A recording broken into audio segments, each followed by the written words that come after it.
Hari ini nak makan spaghetti. Jom kita buat spicy creamy spaghetti dan grilled chicken chop. First kita marinate dada ayam dulu. Boleh guna garpu dan buat macam ini. Cara ini membantu perapan menebus lebih dalam.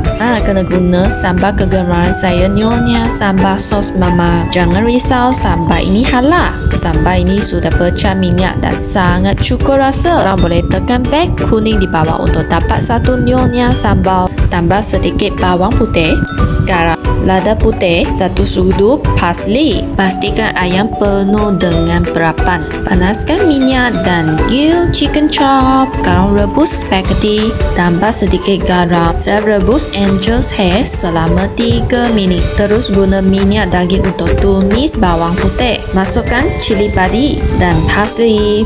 Tumis sampai naik bau. Sekarang boleh masukkan spaghetti. Masukkan cooking creamnya secukupnya.